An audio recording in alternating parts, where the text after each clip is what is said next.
अब हम आगे बढ़ेंगे और हम आपको बताएं, जहां पर बीकानेर से खबर आ रही है, आग में जिंदा जली है महिला। झोपड़ी में आग लगने से हादसा हुआ। ढाणी में सो रही महिला जिंदा जल गई और शव कोयालत के उप जिला अस्पताल की मोर्चरी में रखवा दिया गया है।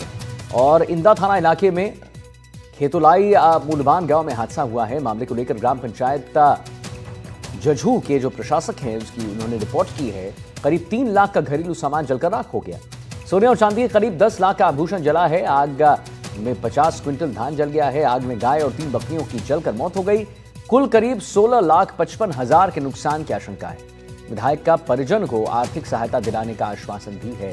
तो आग में जिंदा जली महिला, झोपड़ी में आग लगने से हादसा हुआ है और ढाणी में सो रही महिला जिंदा जल गई। शव कोयालत के उप जिला अस्पताल की मोर्चरी में रखवा दिया गया, जैसे हमने आपको बताया।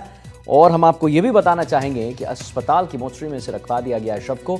इंदा थाना इलाके में खेतोलाई मूलबान गांव में हादसा हुआ है और मामले को लेकर ग्राम पंचायत जझू के प्रशासक की रिपोर्ट है।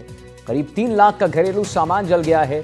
सोने और चांदी के करीब 10 लाख के आभूषण जो है वो जल गए हैं और आग में 50 क्विंटल धान भी यहां जल गया है।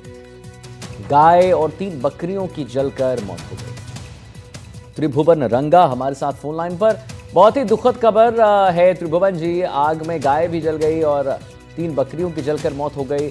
कुल करीब 16,55,000 का नुकसान। कैसे लेकिन आग लगी त्रिभुवन जी?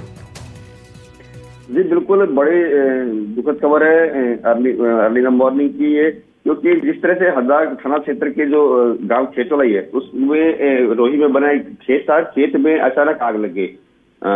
बड़ी बात यह रही कि उसमें एक 30 वर्षीय महिला सो रही थी। आग इतनी तेजी से फैली कि महिला को बाहर निकलने का समय नहीं मिला और वो जिंदा जल गई। इसके साथ ही गाय और बकरियां जो पास के बाड़े में बंधी हुई थी वो भी जलकर राख हो गई। वहीं जो धान था रखा हुआ, गंवार था, मूंग था, खेत में जो दलहन होता है वो भी जलकर राख हो गया और नगदी जेवरात भी जो है वो भी पूरी तरह से जलकर राख हो गए। हालांकि प्रशासन मौके पर पहुंचा, लेकिन जब तक आसपास के लोगों ने आग बुझाने का बहुत प्रयास किया, लेकिन जब तक आग बुझती तब तक बहुत लेट हो चुकी थी। महिला जो जवान 30 वर्षीय महिला थी पूरी तरह जलकर राख हो गई। उनका शव है जो कोलायत की जो CSC उसमें रखवाया गया है और उसका पोस्टमार्टम आज किया जाएगा। हालांकि इस मामले को लेकर प्रशासन पूरी तरह सजग है। विधायक जो अंशुमान सिंह भाटी है उन्होंने तत्काल रिपोर्ट मांगी है और जो पीड़ित परिवार गए उनके मुआवजे की भी वो बात कर रहे हैं दिलाने की। तो वही पूरा माहौल। चलिए ठीक है त्रिभुवन जी, बहुत बहुत धन्यवाद महत्वपूर्ण जानकारी देने के लिए। तो बीकानेर में झोपड़ी में आग लगने से हादसा हुआ। ढाणी में सो रही महिला जिंदा जल गई।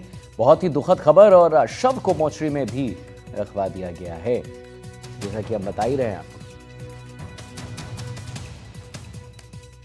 वहीं कोटपुतली के बहरोड से बड़ी खबर आ रही है, जहां चलती कार में अचानक आग लग गई। कुछ ही मिनटों में गाड़ी पूरी तरह